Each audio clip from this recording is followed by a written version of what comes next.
히브리서 11장은 믿음의 사람들에 대한 이야기입니다. 믿음의 모범, 믿음의 모델, 믿음의 본보기가 되는 사람들에 대한 이야기죠. 이들은 전부 다 우리의 믿음과 관계가 있습니다.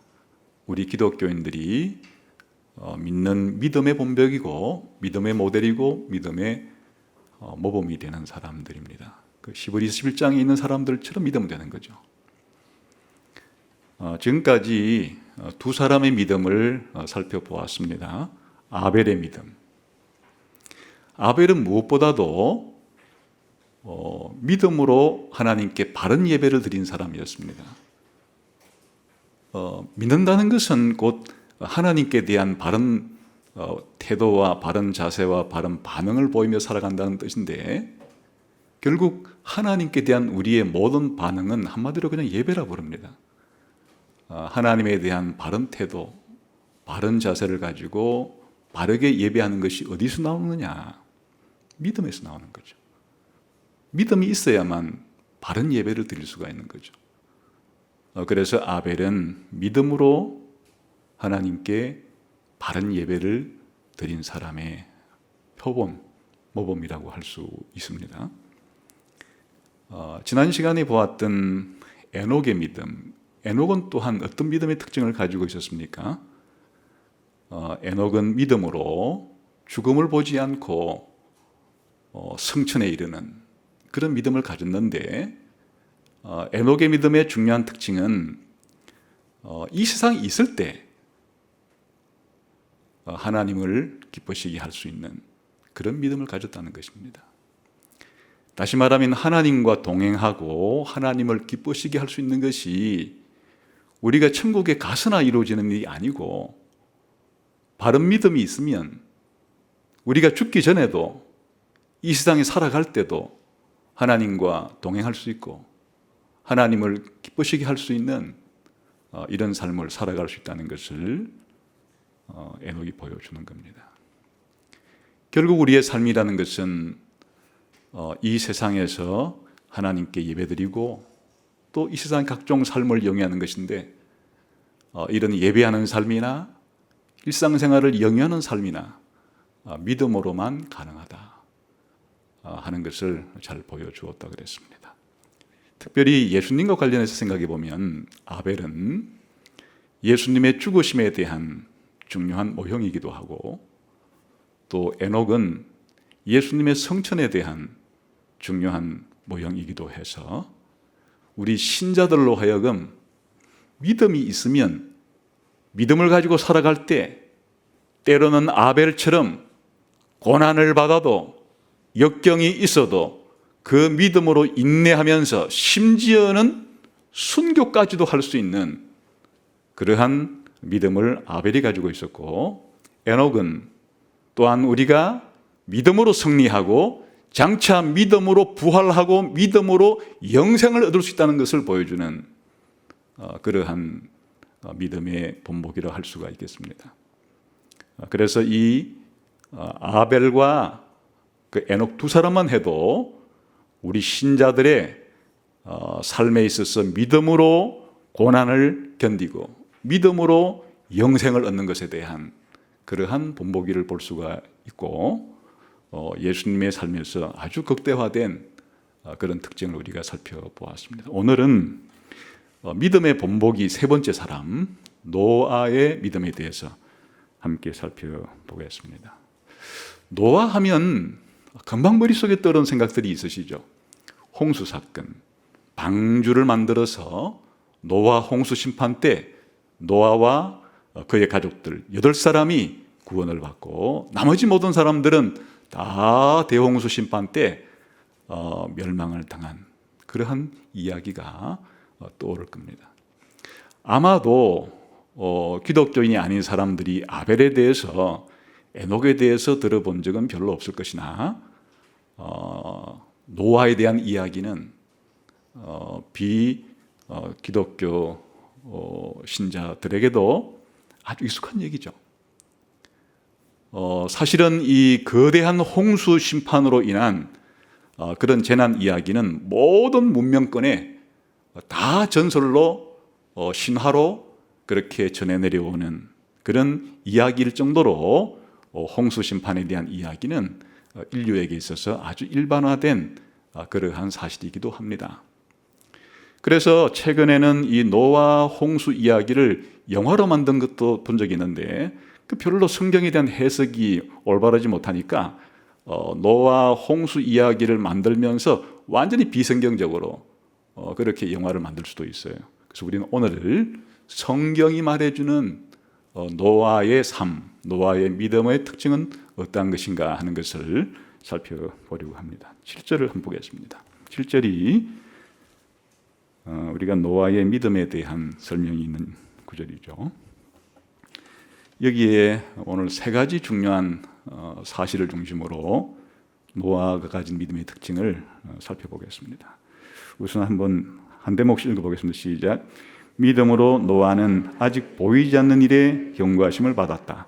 한 가지 중요한 사실이 노아는 아직 보이지 않는 일에 경고하심을 받았다. 이게 이제 노아의 믿음에 있어서 중요한 특징입니다. 두 번째, 경외함으로 방주를 준비했다 하는 게 이제 중요한 노아의 믿음의 두 번째 특징이 되겠습니다. 세 번째는 그 집을 구원하고 또 세상을 정죄하고 믿음을 따르는 의의 상속자가 되었다. 이게 다 믿음으로 된 일이에요. 노아가 첫 번째 믿음으로 보이지 않는 일에 대해서 경고하심을 받았다는 겁니다. 또 노아가 믿음으로 경외함과 방주를 준비했다는 겁니다. 또 노아가 믿음으로 그 가족을 구원하고 세상을 정죄하고 자신은 의의 상속자가 되었다는 뜻입니다. 그래서 이거를 이런 그 히브리서 1장 7절이 말해주는 이런 노아의 믿음의 특징을 믿음의 본질적인 측면에서 고찰해 보게 되면 이렇게 세 가지 측면에서 생각해 볼 수가 있어요. 첫 번째, 보이지 않는 일에 경고를 받았다는 것은 노아의 믿음의 대상에 대한 겁니다. 노아가 뭘 믿었느냐? 노아의 믿음의 대상은 보이지 않는 일에 대해서 하나님이 경고하시는 것을 믿었다, 그 뜻이에요. 이건 이제 노아의 믿음의 대상에 대한 특징이고요. 어떻게 믿었느냐? 경외함으로, 방주를 준비함으로. 이것은 노아가 가지고 있는 믿음이 발현된 거죠. 노아가 가진 믿음이 어떻게 밖으로 드러났는가 하면 하나님에 대한 경외함과 방주를 준비하는 순종으로 노아의 믿음의 행위가 표출이 된 겁니다. 이렇게 노아가 보이지 않는 일에 대한 하나님의 경고하심을 믿고 그 믿음을 경외함과 방주를 준비함으로 드러난 그 결과는 어떠한가? 노아가 가진 믿음의 결과는 자신의 가족들을 구원했을 뿐 아니라 이 세상 사람들에 대해서는 정죄를 했고 자기 자신은 의의 상속자가 되었다. 그런 뜻이죠. 믿음의 대상, 믿음의 행위, 믿음의 결과. 노아의 믿음의 대상의 특징이 무엇인가? 노아의 믿음의 행위의 특징이 무엇인가? 노아가 믿은 믿음의 결과는 어땠는가? 한 세 가지를 중심으로 오늘 살펴보도록 하겠습니다. 첫 번째, 노아가 가진 믿음의 대상에 대한 특징입니다. 다시 한번 7절을 어떻게 표현하는지 다시 읽어봅시다. 시작. 믿음으로 노아는 아직 보이지 않는 일에 경고하심을 받아. 보이지 않는 일에 대한 경고를 믿음으로 받아들였다 하는 것은 이제 노아의 믿음의 대상이라고 그랬습니다. 여기에 경고라고 하는 이 말은 누가 했는가 하니까 누가 했습니까? 하나님이 한 거예요. 하나님의 경고를 믿었다는 말이에요. 그 하나님의 경고라 하는 이 말에 이 경고라는 말은 안 좋은 일에 대한 불행한 일에 대한 어떠한 하나님의 가르침을 포함하고 있는 뜻인데 사실은 이제 이 경고라고 번역된 이 말을 신약 성경에 기록된 것들을 비교해서 보면 어떤 뜻인지를 잘 알 수 있어요. 여기에 이 경고라는 말은 원래는 왕이나 통치자가 정치적인 어떤 포고를 하는 거예요.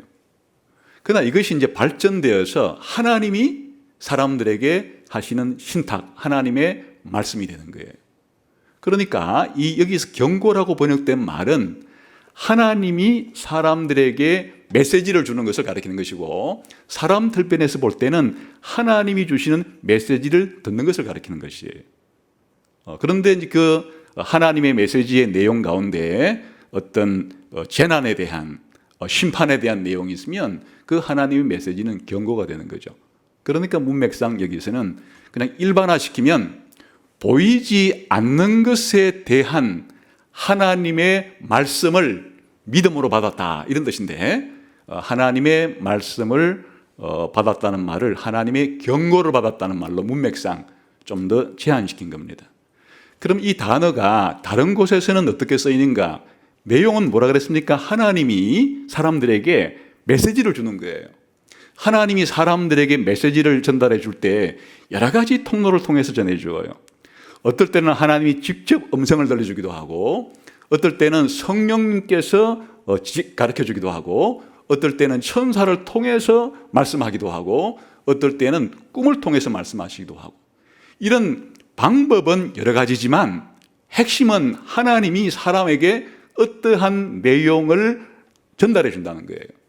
그래서 이런 내용들을 보면 히브리서 8장 5절에는 그냥 들어보세요. 시간 관계상.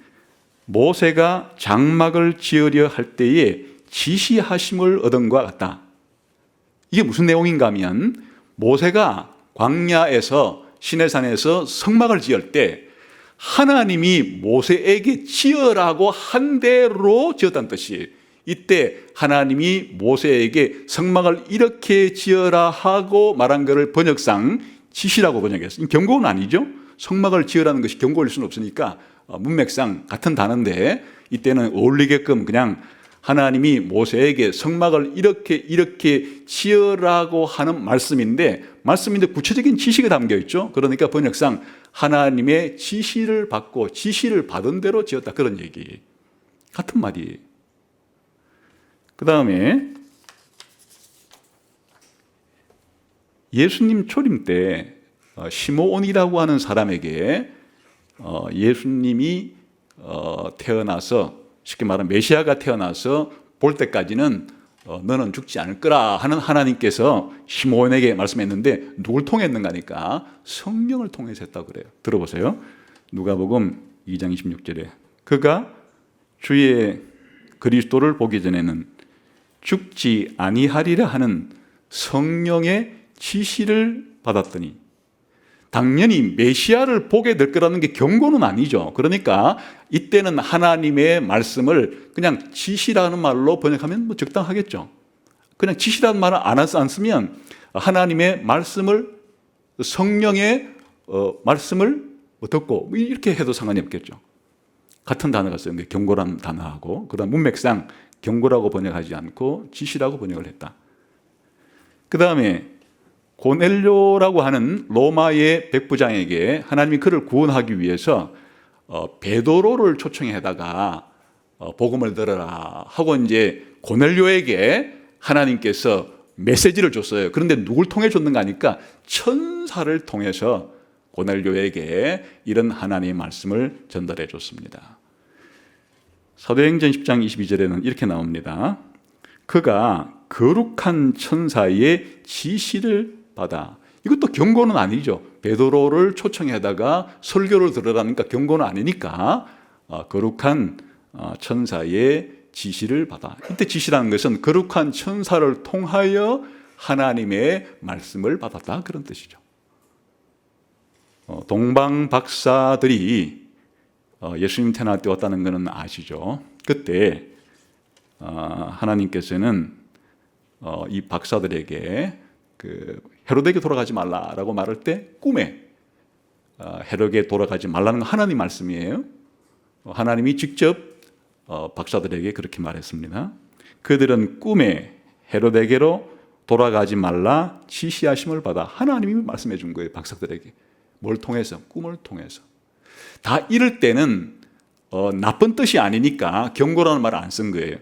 그래서 그냥 지시라고 했고, 지금 이제 노아의 경우에는 이 경고라는 말 속에 심판에 대한 이야기가 있기 때문에 단순한 지시라고 하지 않고 번역자들이 경고라고 번역해야 좀 어울릴 것 같아서 번역했을 뿐 핵심은 뭔가니까 하나님이 말씀해 주었다는 거예요. 다른 말로 말하면 하나님이 계시해 주었다는 거예요. 그러니까 하나님께서 노아에게 뭐라고 계시해 주고 뭐라고 말씀해 주고 했는 것을 하나님의 경고를 들었다고 말하는가. 근데 이제 창세기 보면 그 내용이 나와요. 하나님이 노아에게 계시해 주고 말씀해 주신 내용이 뭔가. 창세기 6장을 가보겠습니다.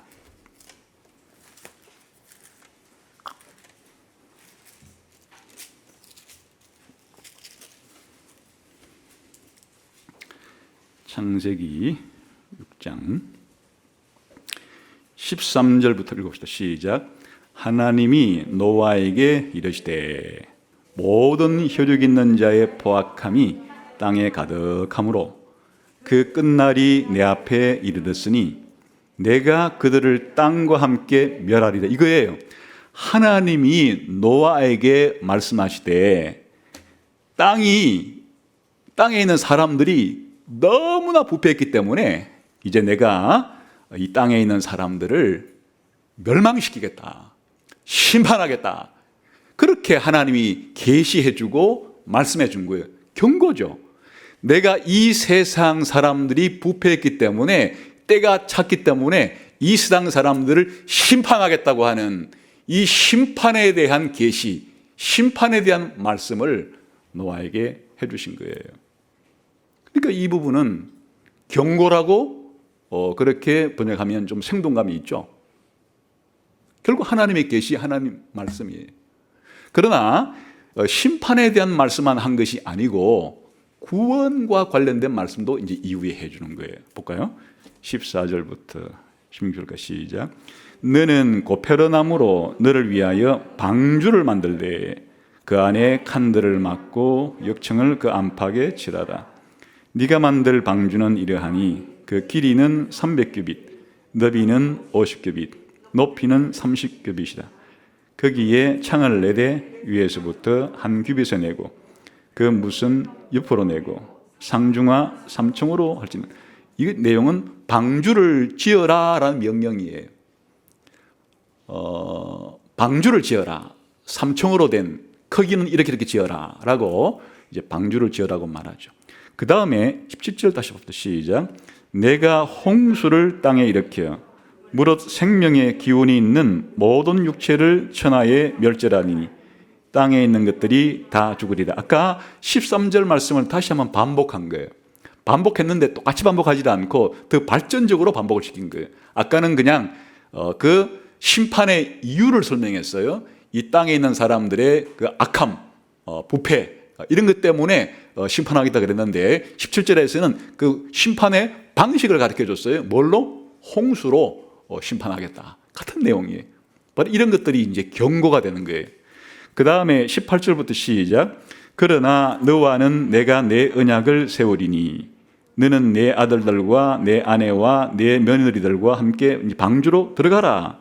혈육 있는 모든 생물을 너는 각기 암수 한 쌍씩 방주로 이끌어 들여 너와 함께 생명을 보존하게 하되 새가 그 종류대로 가축이 그 종류대로 땅에 기는 모든 것이 그 종류대로 각기 둘씩 네게로 나아오르니 그 생명을 보존하게 하라.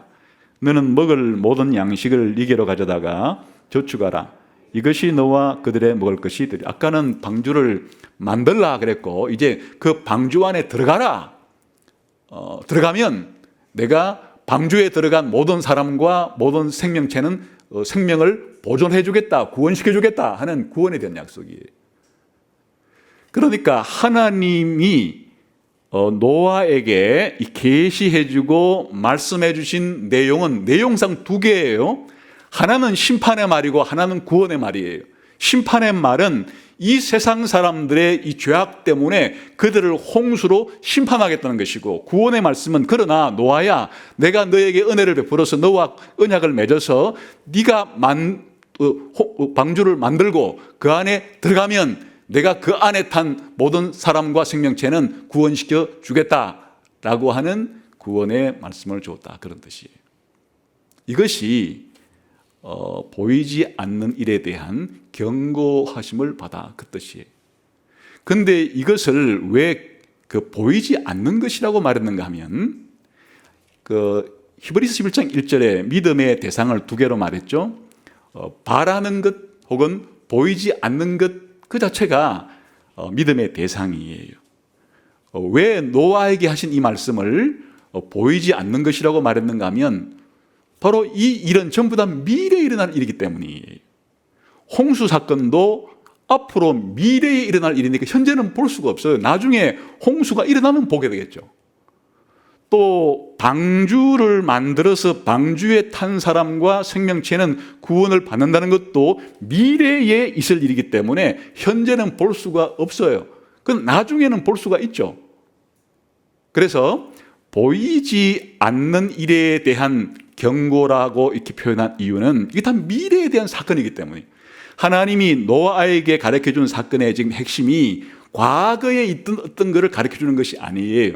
하나님의 본성에 속한 어떤 하나님의 성품을 가르쳐주는 것이 아니고 앞으로 하나님이 미래에 행하실 일에 대해서 노아에게 계시해주고 말씀해 주었기 때문에 그 하나님의 말씀, 하나님의 계시는 노아에게 있어서 그 당시에 보이지 않는 일이에요. 미래에 일어날 일이기 때문에, 미래에 일어날 사건이기 때문에. 그래서 보이지 않는 일에 대한 경고하심을 받아 하는 말이 바로 창세기 6장 13절부터 21절까지 나오는 그 내용을 가리키는 거예요.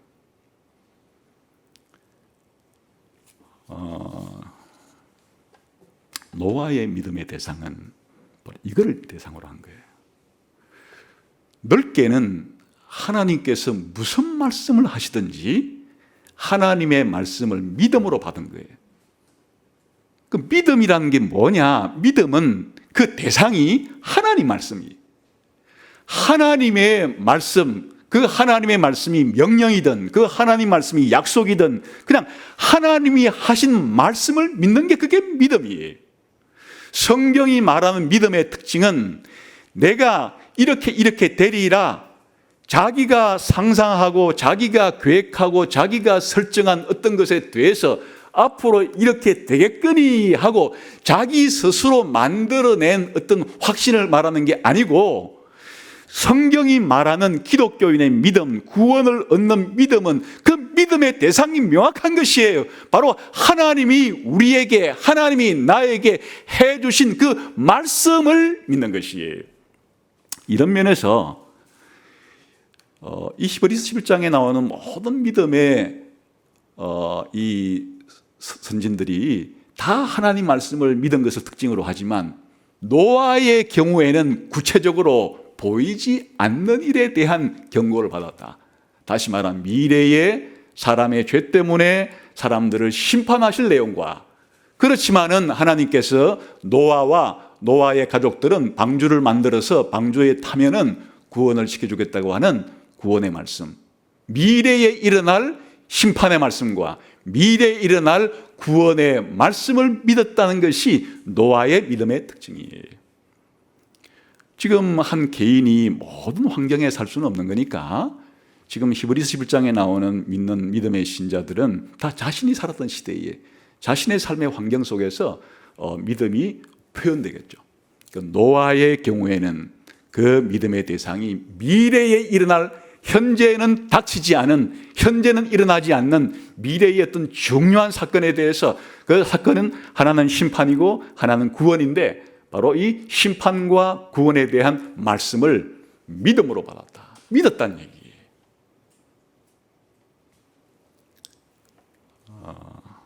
오늘 저와 여러분의 믿음도 마찬가지죠. 하나님께서 노아에게는 이제 얼마 있지 않아서 홍수로 이 세상의 악과 악한 사람들을 심판하게 된 것과 그러나 방주를 만들어서 탄 너는 내가 구원해 주겠다는 말씀을 믿은 거지만 오늘 저와 여러분은 그 이후로 성경에서 미래의 중요한 사건에 대해서 엄청난 많은 말씀을 이 성경을 통해서 우리에게 해 주셨어요. 그것을 요약하자면 역시 심판과 구원에 대한 얘기예요. 예수님을 믿지 아니하는 사람들은 최후의 심판을 받아 지옥의 불못에 들어가게 되리라 하는 하나님이 미래에 대한 사람의 죄에 대한 죄를 용서받지 못한 사람들이 미래에 겪게 될 일에 대해서 너무나 분명하게 성경은 우리들에게 말씀해 주고 있습니다. 그러나 예수님을 믿는 사람들은 그 미래에 있을 최후의 심판에서 구원을 받아서 영생을 얻고 천국에 들어가게 될 거다라고 하는 예수를 믿는 사람에게 따르는 미래의 약속도 해 주신 거죠. 사실 신약 성경이 우리에게 미래에 대해서 가르쳐 주는 것을 두 마디 말로 요약하라면 예수님 믿지 않는 사람들에게 최후에 임할 심판인 지옥과 예수를 믿는 사람에게 임할 미래의 영원한 구원인 천국에 대해서 말해주는 것이에요. 이때 우리의 믿음이란 뭐냐? 바로 노아와 같이 믿음으로 보이지 않는 일에 대한 하나님의 말씀을 받아들이고 믿었던 것과 같이 우리가 하나님을 믿는다고 하는 것은, 성경을 믿는다고 하는 것은 무슨 뜻이냐? 바로 예수 믿지 않고 살아가는 사람들은 미래에 영원한 지옥에 가게 될 거라고 하는 엄청난 준엄한 하나님의 심판도 믿고, 또한 예수 믿는 사람들에게 영생을 주시고 영원한 천국의 복락을 주시겠다고 하는 영원한 구원에 대한, 영원한 복에 대한 말씀도 믿는 것을 가리키는 것이에요. 이게 믿음이에요. 이것을 믿지 않는 것은 믿음이 없다는 것이에요. 이걸 믿는 것은 믿음이 있다는 것이에요. 여러분은 어떻게 생각하세요? 그냥 뭐 내가 예수를 믿고 교회에 뭐 기독교 신자로 나가는 것은 내 마음 좀 편하자고 하는 거야. 세상이 복잡하고 너무 어려운 일이 많이 생기니까 늘 마음이 불안해서 예수라도 믿어보면 마음이 평안할까 싶어서 나는 그래 뭐 하는 거지. 천국이 어디 있고 지옥은 어디 있어. 죽어봐야 하는 거지. 불신자예요. 비록 그의 몸은 예배 드리는 시간 안에 예배의 현장 속에 있고 또 그의 호족부는 교인의 명부 속에 있다 할지라도 불신자에 대한 영원한 심판과 신자에 대한 영원한 구원에 대한, 쉽게 말해 지옥과 천국이 반드시 있다는 사실에 대한, 그것이 불신자에게 반드시 임하고 신자에게 반드시 임한다는 것에 대한 믿음이 없는 것은 일단 불신자예요. 성경적인 기준으로는 세상 바깥에 있는 불신자가 교회라고 하는 울타리 안에 들어온 불신자일 뿐이지 불신자라고 하는 상표에는 변함이 없어요. 믿어야 신자죠.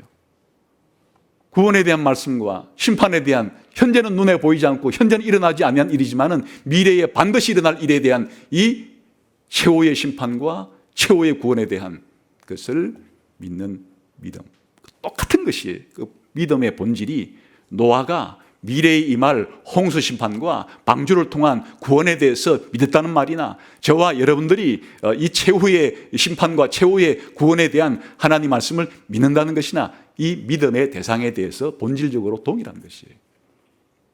이게 노아 믿음의 첫 번째 특징이었다, 그런 말이죠. 그러면 이렇게 믿었을 때 믿었다는 어떤 표시가 날 거 아니에요. 지난번에도 말씀드렸지만 밥을 먹거나 약을 먹으면 뭔가 몸에 변화가 생기라는 것이지. 이런 믿음이 있으면 신자의 마음 속에서, 신자의 삶 속에서 뭔가의 변화가 생기는 것이에요. 노아가 가진 믿음의 두 번째 특징, 노아는 이런 믿음을 가졌을 때 어떤 믿음의 행위를 했는가? 믿음이 있으면 당연히 행위로 드러나게 마련이니까 그게 바로 경외함으로 방주를 준비했단 말이에요. 이렇게 노아가 하나님이 보이지 않는 것에 대해서 경고해 주실 때 그걸 믿었다는 거예요. 어떻게 할 수 있느냐? 경외함과 방주를 준비하는 행동을 했다는 거예요. 이게 바로 노아가 가진 믿음이 있다는 증거고, 그 믿음이 드러난 노아의 특징이에요. 아까 창세기에서는 이걸 어떻게 표현하는지 한번 볼까요? 다시 6장으로 돌아가서, 창세기 6장 돌아가서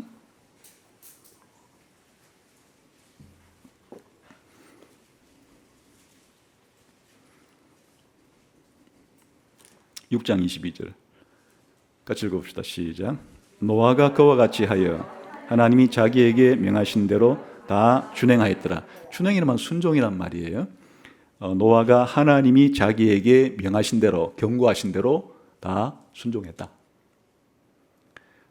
순종했다는 것만 창세기에서 강조하지만 히브리서 저자는 그 순종에 앞서서 하나님에 대한 두려움, 경건한 두려움이 있었고, 그 경건한 두려움이 노아로 하여금 하나님 말씀에 순종하게 만들었다. 그렇게 해석한 거예요.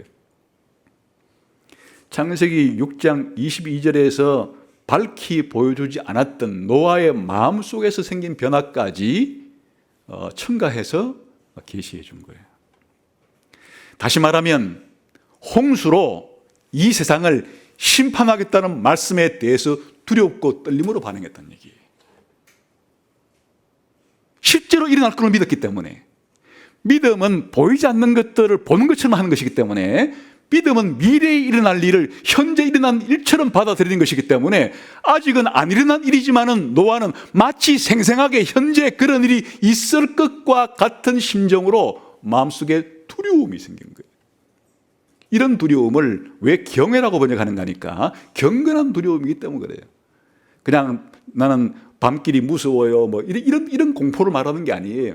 알 수 없는 미지의 두려움과 그런 공포를 말하는 게 아니고, 노아가 경외함을 가졌다는 뜻이 무엇인가 하니까 하나님에 대한 인식이 생겼다는 거예요. 그게 뭔가 하니까 하나님은 거룩한 분이시고 이런 죄에 대해서 참지 못하시기 때문에 반드시 죄를 때가 차면 심판하시겠다고 하는구나. 요즘식으로 말하면, 또 신약식으로 말하면 하나님의 공의가 얼마나 무섭다는 걸 알았다는 얘기예요. 그리고 하나님은 한번 한다고 하면 하시는 분이라는 걸 안다는 얘기예요. 하나님은 이런 일을 할 수 있는 능력이 있는 분이라는 것을 안다는 얘기. 그러니까 노아의 마음속에 하나님의 이 경고, 하나님의 말씀을 믿으니까 어떤 생각이 이 믿음을 통해서 생겨나는가 하면, 하나님은 거룩한 분이고 죄에 대해서 반드시 심판하겠다고 했는데 그럴 만한 능력이 있기 때문에, 또 한다고 하면 하는 분이기 때문에 반드시 심판을 하겠구나. 이 엄청난 심판이 일어나면 얼마나 두려운 일인가. 하나님에 대한 경건한 두려움일 뿐 아니라 하나님이 말씀하신 그 심판이 일어났을 때에 그 두려움이 생겼다. 믿음이 뭐냐? 하나님이 경고한 것에 대해서는 두려움이 생기는 게 믿음이. 하나님이 이 엄중한 심판을 이야기했는데 그 하나님이 심판한 것에 대해서 하나님의 거룩하심과 하나님의 공의에 대한 두려움이 안 생기고, 하나님이 말한 지옥의 엄청난 형벌에 대한 두려움이 안 생긴다면 믿음이 없다는 증거예요. 믿음은 노아에게 있어서 어떻게 믿음이 노아 속에서 작동하고 작용하고 효력을 발휘하고 능력을 발휘했는가 하니까, 하나님이 경고한 심판에 대해서는 경건한 두려움을 가지게끔 만든 거예요.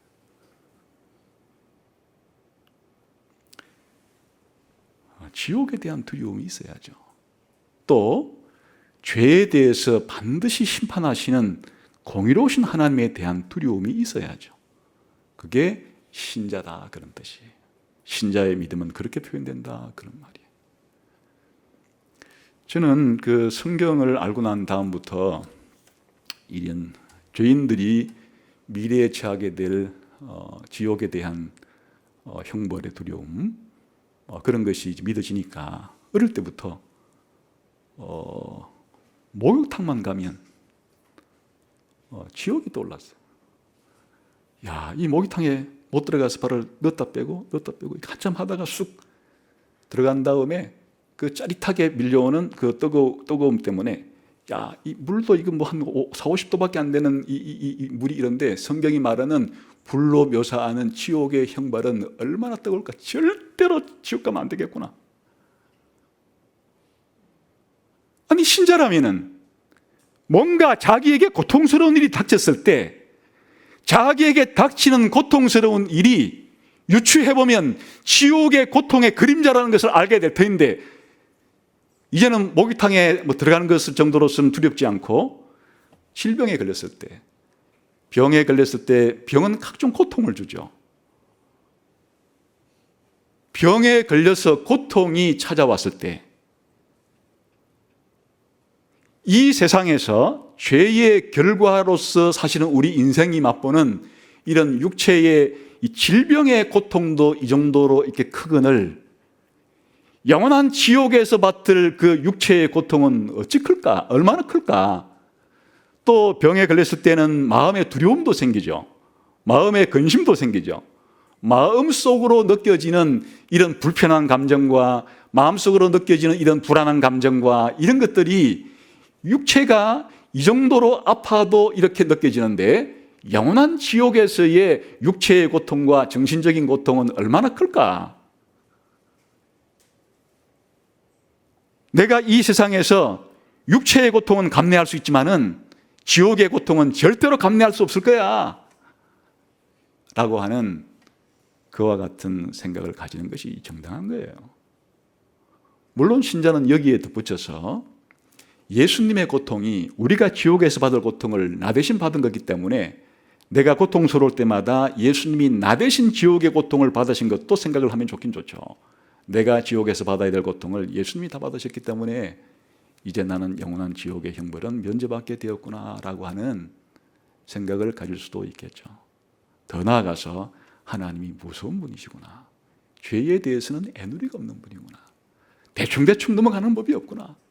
우리 인간은 적당히 죄에 대해서 눈 감아줄 수 있지만 하나님은 눈꼽만큼도 티끌만큼도 죄에 대해서는 반드시 죄값을 물으시는 거룩한 분이고 공의로운 분이기 때문에 그냥 하나님의 눈을 피해서 죄를 짓고도 죄값을 받지 않으려고 하는 모든 것들은 쓸데없는 노력이구나라고 하는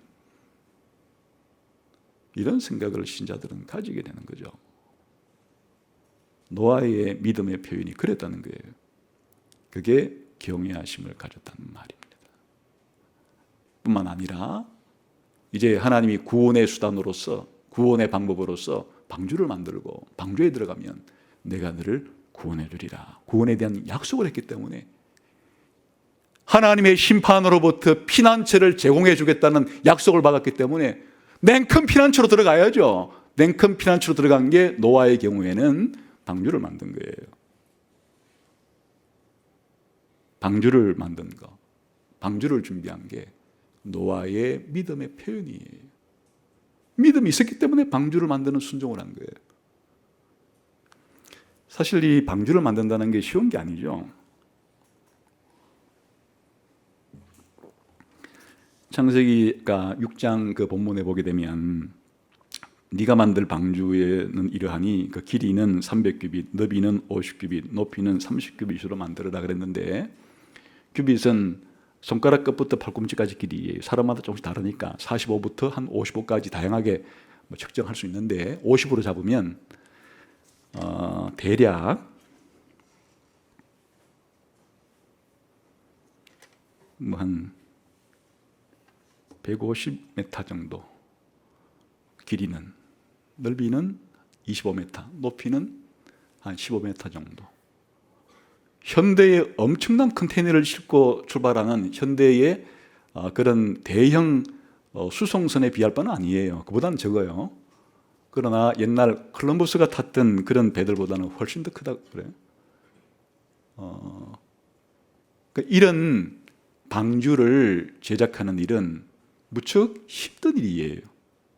많은 시간이 들은 일이고 많은 노력이 들어가는 일이에요. 종이배 접는 게 아니에요. 자기의 모든 노력을 경주하고 자신의 모든 시간을 투자하고 자신의 모든 것들을 투자해야만 겨우 이루어낼 수 있는 엄청난 큰 일이에요. 그 노아가 그런 어려운 일을, 힘든 일을, 큰 일을 감당할 수 있었던 것은 노아의 믿음 때문이에요. 노아가 하나님이 약속하신 것을 믿었기 때문에 반드시 방주를 만들어야 그 안에 타야 구원받는다고 하는 이 믿음이 노아로 하여금 이 힘들고 어렵고 지난한 과정에서의 이런 방주 만드는 일을 할 수 있게 만들었던 것이에요. 믿음은 쉬운 게 아니에요. 하나님의 약속대로 믿고 살아가는 일은 그냥 알사탕이나 빠는 것처럼 믿는 일이 쉬운 게 아니에요. 믿는 일은 노아가 방주를 제작하는 것과 같은 아주 오래되고 길고 힘들고 어려운 일을 믿는 거예요. 사실 성경에 보게 되면 노아의 이런 방주 만드는 작업과 더불어서 노아는 세상 사람들에게 이 사실을 알렸다고 그래요. 베드로 후서 2장 5절을 그냥 들어보세요. 제가 읽어드릴 테니까. 옛 세상을 용서하지 아니하시고 오직 의를 전파하는 노아와 그 7 식구를 보존하시고 경건하지 아니한 자들의 세상에 홍수를 내리셨으며. 지금 창세기 본문에는 노아가 당대 불신자들에게, 사람들에게 이런 설교했다는 말이 안 나오는데, 베드로 그 후서 2장 5절을 통해서 하나님께서 더 구체적인 계시를 보여준 거예요. 노아가 당시에 의의 설교자로서 당시 사람들에게 설교했다. 이게 무슨 뜻이에요? 바로 노아가 받은 말씀을 전해줬다는 얘기예요. 하나님께서 이 세상의 악의 관영함과 폭력의 넘침을 통해서 이 세상을 홍수로 심판하기로 결정하셨다. 심판하신다고 말한다. 그러므로 너희가 회개하고 하나님께 돌아와야 산다고 말한다. 이렇게 노아가 설교했다는 거예요.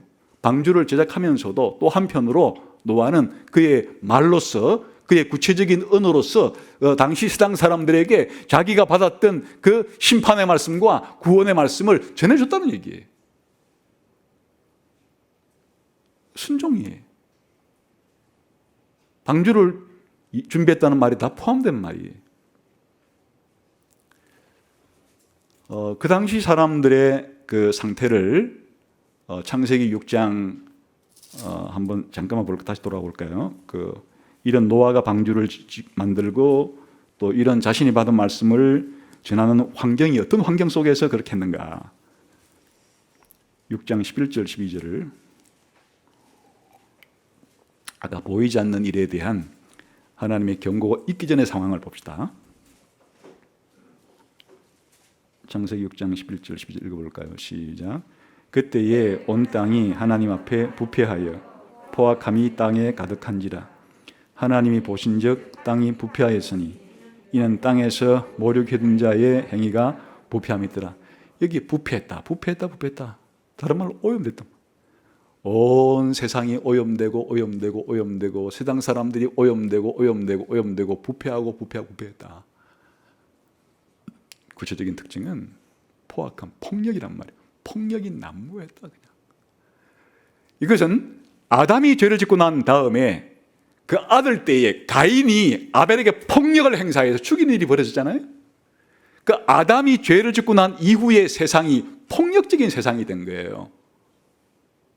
그뿐 아니라 아담의 후손 가운데, 가인의 후손 가운데 7대손인 또 이 라멕이라는 사람은 소년이 자기에게 조금 잘못한 것에 자기는 죽음으로 되갚는, 가인의 죄가 7배라면 자기 죄벌은 77배라고 말할 정도로 이 폭력의 행사가 더 만연된, 이게 계속 내려와서 오늘날 이 땅에 매일 신문지상 혹은 뉴스를 통해서 들려오는 이런 온갖 죄에 대한 소식들이 죄가 이 땅에 관영했다고, 폭력과 거짓이 난무하다고 이렇게 말하시는 상황처럼 노아의 때도 그러했다는 거예요.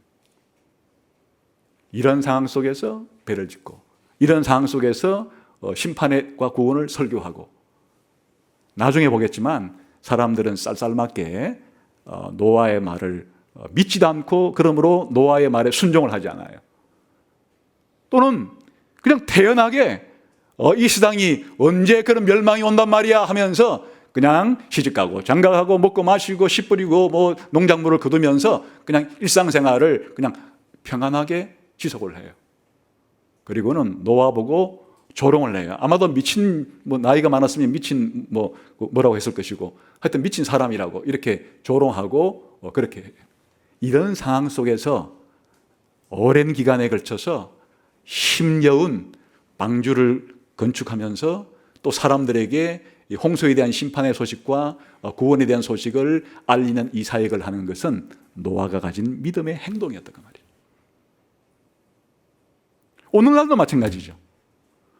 우리가 믿음이 있다는 것은 마치 노아처럼 믿음의 행동을 보여야 되는 것이에요. 세상 사람들에게 기회가 있는 대로 이 세상 현재 이 땅에서 살아있는 동안에 잘 먹고 잘 사는 마음의 평안을 줄 거라 이런 얘기만 하지 말고 죽고 난 이후에 있을 지옥의 심판에 대해서 그리스도가 오셔서 이 땅에 벌어질 최후의 심판에 대해서도 기회가 있으면 다른 사람에게 알려줘야죠. 그러나 피할 길이 있다는 것도 알려줘야죠. 예수님 믿으면 피할 길이 있다. 구원을 받는다. 영원한 천국도 있다는 걸 알려줘야죠. 그런데 사람들이 이런 이야기를 들을 때 아니 이 과학시대, 과학 문명이 최고로 발달한 이 시대에도 아직도 저런 지옥이 있다고 믿고 천국이 있다고 믿어 우리를 대하는 그들의 태도와 그들의 자세는 우리를 조롱할 것이에요. 속으로 조롱하든지 밖으로 조롱하든지. 그럴 때조차도 그런 것에 내 이 전도를 사람들이 잘 받아주질 않는구나. 나를 이상하게 취급하는구나. 그런 것을 아랑곳하지 않고 기회가 있는 대로 말해줘야죠. 그뿐 아니라 이렇게 주일날이면 영원한 천국을 대비하는 삶을 믿음으로 보여야죠. 이렇게 주일날이면 예배를 드려야 하고 매일매일도 성경을 읽고 기도하는 가운데 우리의 믿음을 표현하는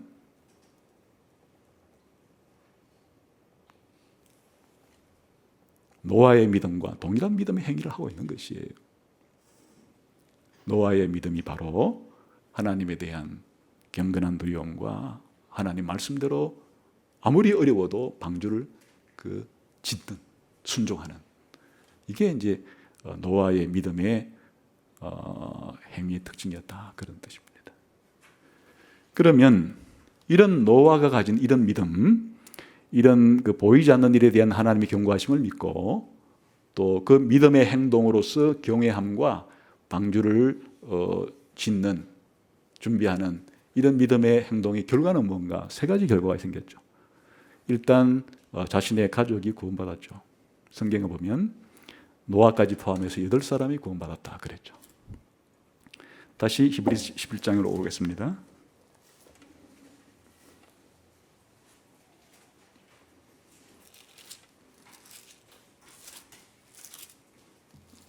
히브리서 11장. 노아의 믿음의 결과가 어땠습니까? 첫 번째 7절 다시 보면 시작. 믿음으로 노아는 아직 보이지 않는 일에 경고하심을 받아 경외함으로 방주를 준비하여, 여기까지가 믿음으로 노아는 보이지 않는 일에 대한 하나님 말씀을 믿었다는 뜻이고, 믿음으로 노아는 경외함으로 방주를 준비하는 순종을 했다는 것이에요. 그 결과 그 집을 구원했다. 이 놀라운 말씀이에요. 온 세상 사람들이 죄로 인해서 하나님 심판을 받을 때 구원받는 일이 생겼어요. 그게 이제 노아 홍수 사건의 기적 같은 일이잖아요. 8사람이 방주에 타고서 구원을 받았다. 이것은 사실 왜 이런 일이 일어나는가를 성경 전체를 통해서 이해하면 이해가 돼요. 창세기 3장 15절의 성취예요. 하나님께서 아담과 하와가 죄를 짓고 난 다음에도 하나님이 구원 계획을 발표해 주었어요. 창세기 3장 15절이 그 최초의 복음이라고 불러요. 그 내용이 뭔가니까 여자의 후손이라고 하는 인물을 통해서 사단을 멸망시키고 너희들을 구원해 줄 거라는 거예요. 그래서 구원받은 사람은 여자의 후손이라 불리고 구원받지 못하고 있는 사람은 뱀의 후손이라고 불리는 인류 가운데 여자의 후손과 뱀의 후손으로 구별하는, 분리하는 일을 하나님이 할 거다라고 알려준 거예요. 그래서 바로 노아의 8 식구를 구원시켜준 이 일은 창세기 3장 15절의 말씀을 하나님께서 이루신 일이에요. 부분적으로 그 당시에. 이 사람들은 바로 여자의 후손에 속한 사람들이에요. 이를 나머지 성경에서는 남은 자라고 표현해요. 매 시대마다 다 하나님을 믿지 않고 예수님을 믿지 않고 심판에 이를 사람들이 이렇게 생기겠지만은, 그러나 그 가운데서도 하나님이 꼭 구원해 줄 사람은 창세기 3장 15절에 여자의 후손이라고 표현된 그 사람들은 늘 남기시는 거예요. 이 노아의 8사람은 노아 시대의 남은 자이고, 그 이후에 매 시대마다 아브라함 시대에는 아브라함이 남은 자이고, 또 이 모세 시대에 모세를 따르면서 살았던 그 사람들이 그 시대의 남은 자이고, 엘리야 시대에는 그 엘리야와 남은 7천 명이 남은 자이고, 예수님 오기 직전에 아까 보았던 시몬과 안나와 같은 이런 사람들이 남은 자이고, 예수님이 오고 난 이후에 베드로와 바울과 요한 같은 사람들이 그 시대의 남은 자이고, 바로 저와 여러분이 예수님에 대한 믿음을, 성경에 대한 믿음을, 구원 얻는 믿음을 가지고 있다면 바로 저와 여러분이 우리 시대의 21세기의 이 한국 땅에서 남은 자들이 되는 거예요. 그걸 보여주는 거예요. 하나님은 자기의 약속에 따라서 창세기 3장 15절에 따라서 어느 시대든지 노아 시대와 같이 죄가 간영하다 할지라도 그 가운데 반드시 자기의 남은 자를 보존하신다 하는 사실을 보여주는 거죠. 이게 하나님의 위대한 약속이고 노아 사건을 통해서 보여준 사건이에요. 그 집을 구원한, 비록 얼마나 적어요 그 시대에 비해서. 그러나 하나님은 창세기 3장 15절에 따른 여자의 후손의 이 계보를 따라서 반드시 남은 자를, 자신이 구원할 자를 그렇게 확보해 가신다. 그래서 희망이 있는 거죠. 어떨 때는 부흥이 일어나고 개혁이 일어나서 이스라엘 국가 내에서도 하나님 믿는 사람들이 많았던 시절도 있지만 늘 시대가 그렇게 움직여진 것은 아니었어요. 어떨 때는 그 반대의 경우가 더 많았어요. 사실은 이스라엘 사람이 이 애굽에 출발해서 가나안 땅으로 들어갈 때도 마찬가지 아니에요? 여호수아와 갈렙 두 사람만 남고 나머지는 전부 다 불신자들이 돼버린 거예요. 그 이후에 이스라엘 역사 가운데서도 가끔씩 개혁과 부흥이 일어나서 많은 사람들이 참된 신앙으로 돌아오고, 대부분의 시간 동안에는 이스라엘 백성이 하나님의 선택받은 백성이긴 했으나 가시적인 모습 가운데서 이와 같이 참 믿는 자를 찾아보기 힘든 그런 시대가 있었어요. 예수님 오고 난 다음에도 마찬가지예요. 초대교회 때도, 중세교회 때도, 종교개혁 시대에도, 오늘날 21세기에도 하나님은 노아처럼 믿는 이런 사람들로 통해서 남은 자를 하나님께서는 반드시 남겨두신다. 그런데 이 노아의 믿음은 세상 사람들에게도, 불신자들에게도 뭔가의 결과를 미쳤어요. 그게 뭔가 하니까 세상 사람들을 정죄하는 일을 한 거예요. 이 말은 무슨 말인가 하면요, 노아가 심판관이라는 얘기가 아니에요. 심판관은 하나님이에요. 하나님의 심판에 대해서 노아는 정인으로서 그렇게 증거했다, 그런 말이에요. 그게 세상 사람들을 정죄했다는 건데, 왜 노아의 이 증거가 그들에게는 정죄가 되었는가 하면 노아의 설교 자체가 그런 거예요. 지금 그대로 살다가는 하나님의 심판을 받습니다 라고 하나님의 심판에 대한 소식을 알렸기 때문이에요. 뿐만 아니라 노아의 행동 자체가 그 사람들을 정죄한 거예요. 노아는 하나님 말씀을 믿고 방주를 짓는데, 그렇다면 방주를 안 짓는 사람들은 불신자고 불순종하는 자들이 되는 거예요. 노아의 모범은 그냥 그들에게는 바로 그 자체가 그들에게는 정죄가 된 거예요. 마찬가지죠. 자식이 두 명이 있는데 둘 다 부모 말을 불순종하고 할 때는 둘 다 불순종자인데, 그 중에 애 하나가 부모 말을 믿고 순종하면 상대적으로 뭐라고 안 해도 그 불순종하는 자녀에게는 이 순종하는 자식의 모범적인 행동 때문에 자연스럽게 그 자녀는 잘못되었다는 것이 드러나는 것이, 그런 뜻이에요. 우리 신자들이 이 땅을 살아갈 때 제대로 살기만 하면, 우리가 예수 믿는 제대로 믿는 것 자체가 세상 사람들에게는 그들의 운명과 그들이 잘못하고 있다는 것에 대한 사실은 정죄가 된다, 그런 뜻이에요. 구체적으로 말로 알려지면 더 분명하겠지만은 말로 알려주지 않고 우리 행동으로도 보인다. 사실 이 주일날이 그런 거예요. 주일날만 되면 기독교인이라는 사람들은 교회에 모여서 예배를 드려요. 사실 그들의 눈에는 참 신기할 거예요. 1년에 한 번 간다면 이해가 되는데 어쩌면 매주마다 그렇게 가냐, 또 매주마다 가는 분은, 어떤 사람들은 일주일에 3번도 가고, 어떤 사람들은 매일도 가고. 특히 주일날만 되면 전 기독교인들이 다 모이는 것 자체가요, 바로 여기가 천국이 있고 이 바깥에 영원한 심판이 있다는 행동으로 보이는 세상 사람들에 대한 증거예요. 주일날의 교회 예배는 천국에 들어간 신자들의 모형이에요.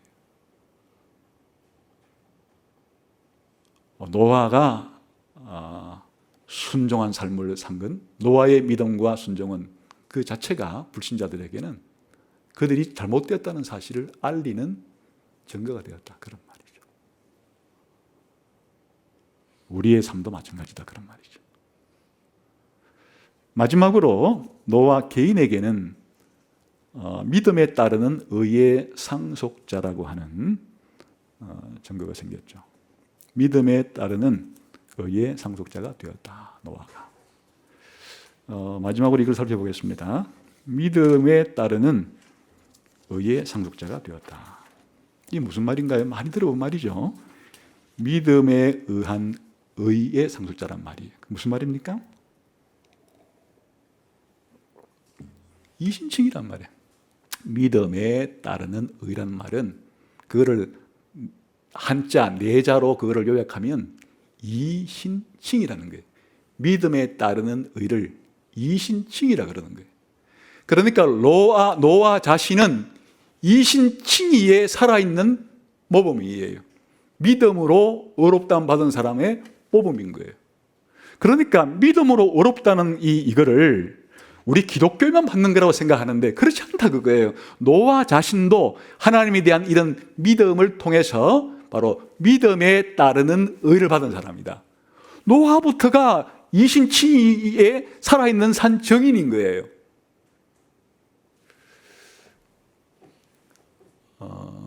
이 믿음에 따르는 의, 다른 말로 말하면 믿음으로 얻는 의라고 하는 이런 말은 신약 성경에서 다양하게 표현돼요. 성경은 그렇죠. 한 가지의 어떤 사실을 다양한 각도에서 다른 용어로 표현할 때가 많아요. 왜냐하면 그 사실이 너무 풍성하고 내용이 많기 때문에 한 각도에서만, 한 단어로만 설명이 불가능하기 때문에 여러 측면에서 여러 각도로 여러 용어로서 쓰는데, 이신칭이라는 말이, 믿음에 따르는 의라는 말이 다른 말로는 하나님의 의, 이렇게도 표현돼요. 로마서 1장 17절에는 복음에는 하나님의 의가 나타나서 믿음으로 믿음에 이르게 하나니 기록된 바 오직 의인은 믿음으로 말미암아 살리라 함과 같으니라. 여기에 믿음에 따르는 의를 하나님의 의라고 표현한 거예요. 동의어예요. 하나님의 의가 곧 이신칭이고 이신칭이가 곧 하나님의 의예요. 또 때로는 이 하나님의 의를 하나님께로부터 온 의라고 표현하기도 해요. 빌립보서 3장 9절에는 이렇게 되어 있어요. 들어보세요. 그 안에서 발견될 함이니 내가 가진 의는, 사도 바울이 가진 의는 율법에서 난 것이 아니요 오직 그리스도를 믿음으로 말미암은 것이니. 그건 뭐예요? 이신칭이죠.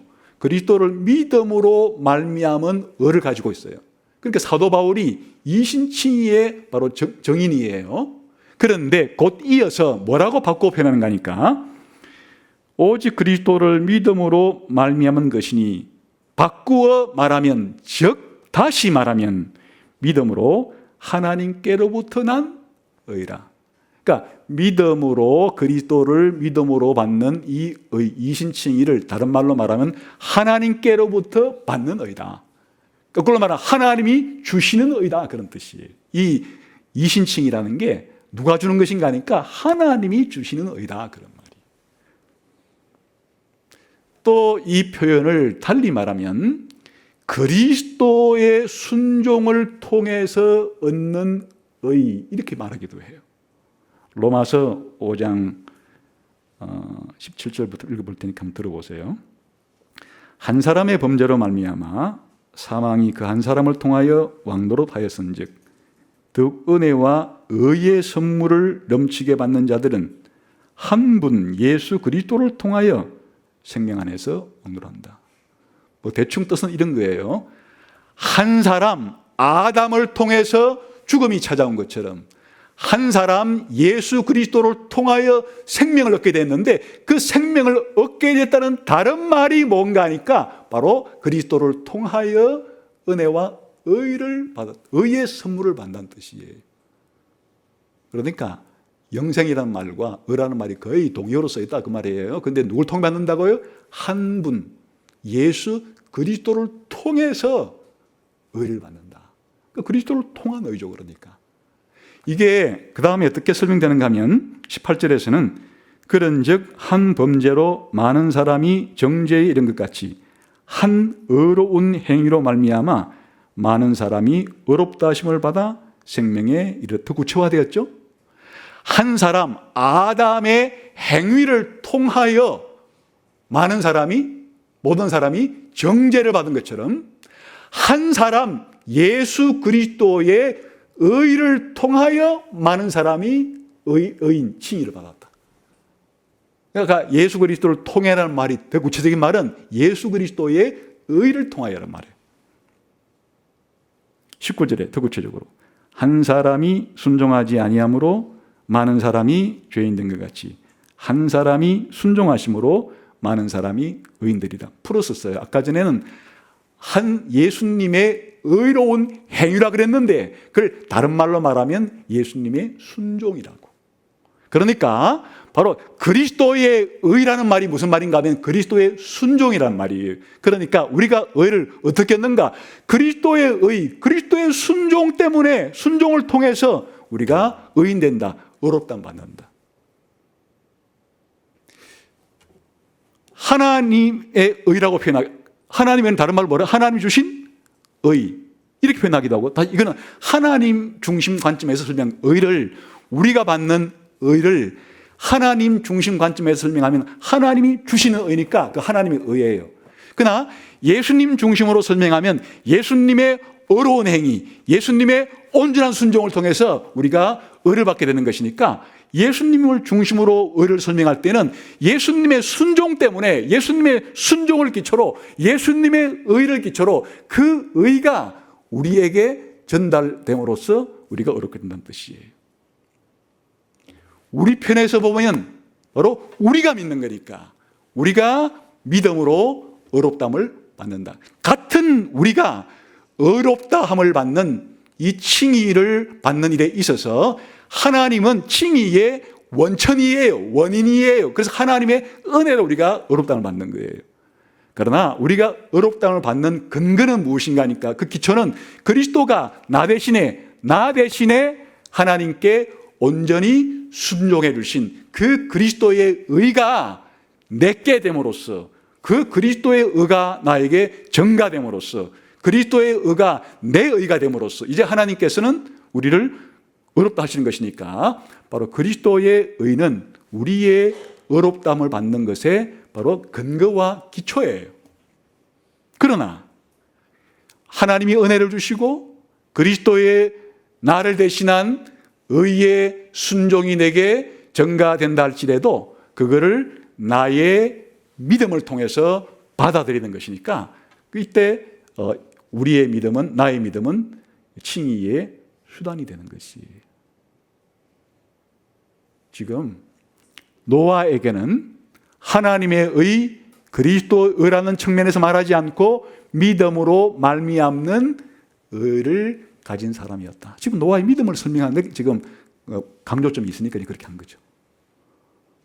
때로는 같은 의라도 하나님의 은혜를 강조할 때는 하나님께로부터 오는 의, 하나님이 주시는 의라고 강조해야 되는 것이고 때로는 우리가 받은 구원 이 의를 설명할 때 그리스도의 이 공로를 설명할 때는 그리스도의 순종과 그리스도의 의를 통해서 우리가 의롭다함을 받았다고 설명하는 것이고 그러나 지금 노아의 믿음을 설명하는 과정에 있으니까 노아가 믿음을 통하여 의의 상속자가 되었다 이렇게 설명하는 것이.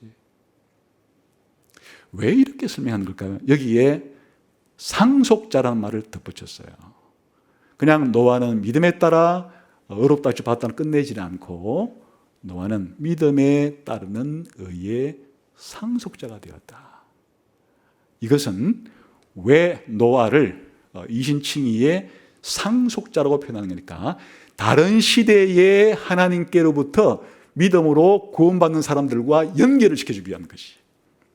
1차적인 연결은 홍수 이전에 노아가 가졌던 이신칭의의 이런 믿음으로 구원받은 것은 홍수 이후에 이제 아브라함을 설명하기 시작하는데 아브라함과 이삭과 야곱에게도 똑같이 있었다는 것을 설명하기 위한 것이. 그래서 아브라함과 이삭과 야곱도 그들의 상속자라고 표현하는 것이죠. 볼까요? 18절, 9절.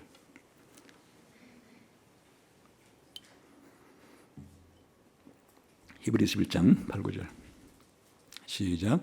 믿음으로 아브라함은 부르심을 받았을 때에 순종하여 장래의 유업으로 받을 땅, 유업을 받는다는 것이 상속받을 땅에 이런 뜻이에요. 나아갈새 갈 바를 알지 못하고 나아갔으며 믿음으로 그가 이방의 땅에 있는 것 같이 약속의 땅에 거류하여 동일한 약속을 유업으로 함께 받은 이삭 및 야곱과 더불어 장막에, 여기에 약속을 유업으로 받았다. 그냥 다른 말로 같은 단어를 번역하면 상속받은 자, 상속자. 아브라함도 이삭도 야곱도 믿음으로 하나님의 약속을 상속받은 자인데, 아브라함과 이삭과 야곱만이 아니다. 그 이전에 살았던, 홍수 이전에 살았던 노아도 홍수 이후에 믿음의 조상이라고 불리는 아브라함과 똑같이 믿음으로 의롭다함을 받은 사람이다. 그 뜻이에요. 그것을 보여주기 위해서 같은 노아에게도 상속자, 아브라함에게도 상속자라는 같은 꼬리표를 붙여줌으로써 동일한 종류의 믿음과 동일한 종류의 믿음의 결과를 얻은 사람들이다. 그렇게 하는 것이 다 연결됐단 말이에요. 노아 따로, 아브라함 따로가 아니란 얘기. 심지어는 그러면 노아와 이 아브라함만 이 믿음의 연속성이 있느냐? 그렇지 않고 오늘 우리 신자들과도 똑같은 믿음으로 의롭다함 받는 일이 있다는 것을 설명하기 위해서 이 말을 쓴 거예요. 한번 히브리서 1장 14절을 가봅시다.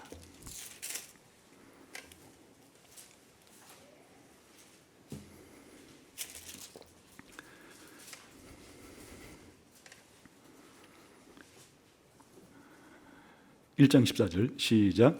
모든 천사들은 섬기는 영으로서 구원받을 상속자들을 위하여 섬기라고 보내시면, 여기 구원받을 상속자가 누구예요? 우리 신자, 신약시대 저와 여러분 같은 신자들을 뭐라고 부르는가 하니까 구원받을 상속자라고 불러요. 같은 단어예요. 지금 히브리서에서는 우리 신자들이 기업을 지금 상속받을 자라는 말이 여러 번 나와요.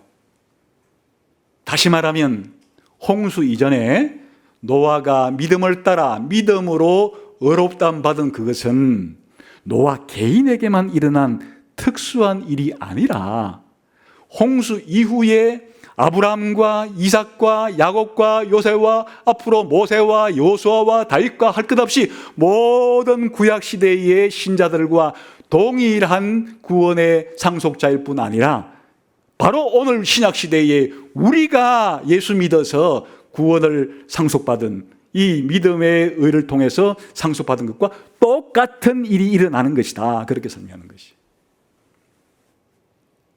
여러분, 하나님의 구원의 길은 변치 않아요. 노아를 구원시킨 방법이 따로 있고 아브라함을 구원시킨 방법이 따로 있고 또 저와 여러분을 구원시켜주는 방법이 따로 있는 게 아니에요. 모든 시대에 걸쳐서 하나님의 구원의 방법은 이신칭의예요. 믿음에 따르는 의. 믿음으로 의롭다함 받은 사람들은 전부 다 믿음을 따르는 의의 상속자들이에요. 근데 더 놀라운 것은 이 상속자라는 말 속에 예수님과의 연관성을 강조하기 위한 거예요. 히브리서 1장 2절을 봅시다.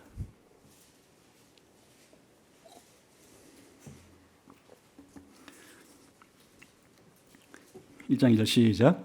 이 모든 날 마지막에는 아들을 통하여 우리에게 말씀하였으니 이 아들을 만유의 상속자로 세우시고, 미국은 이 아들은 예수님 가리켜요. 히브리서는 처음 예수님을 소개할 때 제일 먼저 예수님을 무엇이라고 소개하고 시작하는 거니까 예수님은 모든 것의 만물의 상속자다. 예수님에 대한 가장 중요한 첫 번째 사실이 예수님은 만물의 상속자예요. 이런 표현은 시편 2편 8절에 하나님의 아들로 묘사된 메시아에게 하나님께서 만국을 기업으로 준다는 말이 있어요. 만국을 기업으로 준다. 여기에 예수님은 그냥 만국을 기업으로 받으시는 분인데 만국 정도가 아니라 그냥 온 세상 자체를 기업으로 받으시는 분이에요.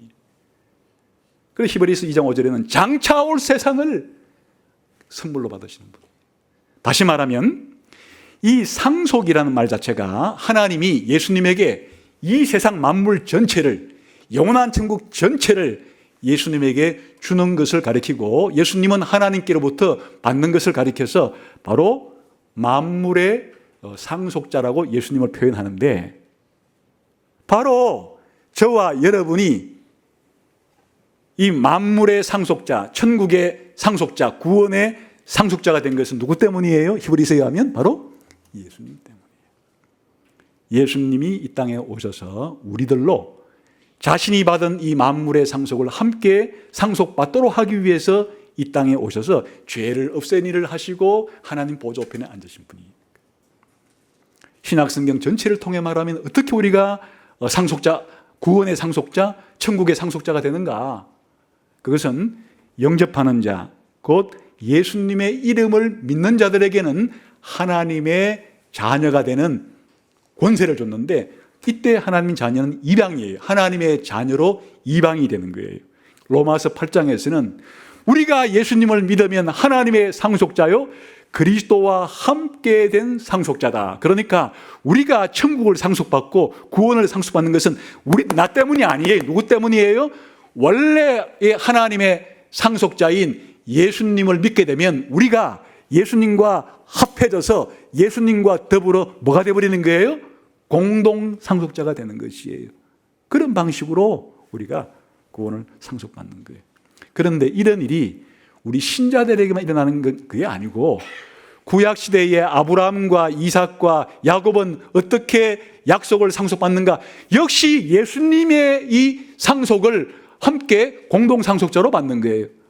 노아는 어떻게 믿음에 따르는 의의 상속자가 되는가? 역시 노아도 예수님과 공동 상속자로서 이 의의 상속자가 되는 거예요. 아니, 우리는 예수님이 오시고 난 이후에 태어났기 때문에 예수님을 믿음으로 예수님과 공동 상속자로서 상속이 됐는데, 노아와 아브라함은 예수님 오시기 전에 어떻게 예수님과 공동 상속을 한단 말인가? 예수님 오시기 전이나 예수님 오시기 후나 마찬가지예요. 우리가 구원의 상속자, 천국의 상속자가 되는 건 누구 때문이라고요? 예수님이 바로 구원과 천국을 우리들이 상속받을 수 있도록 해 주신 분이기 때문에 예수님을 통해서 구원을 상속받는 것이에요. 다시 말하면 아담 때부터 오늘 우리 신약시대 저와 여러분에 되기까지 예수님을 믿는 사람, 다시 말하면 예수님을 믿지 않으면, 불신하면 지옥에 갈 것이고 예수님을 믿으면 천국에 갈 것이라고 하는 이런 믿음을 가지고 구원을 상속받고 천국을 상속받는 이 일은 변함이 없는 하나님의 진리다, 그 말이죠. 그래서 오늘 노아가 가진 믿음의 특징을 세 가지 측면에서 생각했죠. 노아가 가진 믿음의 대상이 뭐였나? 보이지 않는 미래의 사건에 대해서 하나님 말씀하신다. 다시 말하면 미래의 최후의 심판과 최후의 구원에 대한 믿음과 마찬가지예요. 노아의 홍수 사건은 최후의 심판에 대한 모형이고, 방주에 타서 구원받은 사람은 최후의 구원받은 사람의 모형이기 때문이에요. 그의 믿음이 그렇기 때문에 노아의 경우에는 어떻게 나타났다고요? 심판의 말씀에 대해 믿었으니까 심판에 대한 두려움, 심판자에 대한 두려움과 또 구원을 얻기 위해서 방주를 만들려고 그랬기 때문에 방주를 만드는 믿음으로 믿음이 드러났다. 우리에게는 그게 뭐가 되는 거예요? 그 노아의 방주는 오늘 우리에게 예수님과 같은 것이에요. 노아의 방주 안에 탔던 사람들이 구원받는 것처럼 그리스도 안에 있는 사람들이 구원받는 방주는 그리스도에 대한 모형이에요. 다시 말하면 오늘날 예수님을 믿음으로 또 불신자들에게 임할 천국에 대한 두려움과 공의로운 하나님에 대한 경건한 두려움을 가지는 것으로 드러난다. 결과는 바로 노아가 믿음으로 믿음에 따르는 의의 상속자가 된 것처럼 저와 여러분도 똑같은 단어로 설명할 수 있다. 예수님 믿는 사람들은 바로 오늘 이 시간에도 믿음에 따르는 의의 상속자다. 누구와 같이? 노아와 같이. 노아처럼. 그런 뜻입니다.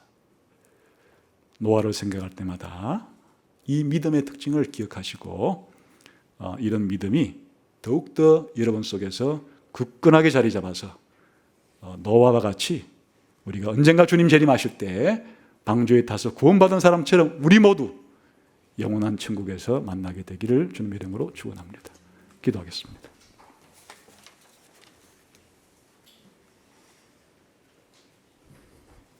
하나님 아버지 감사합니다.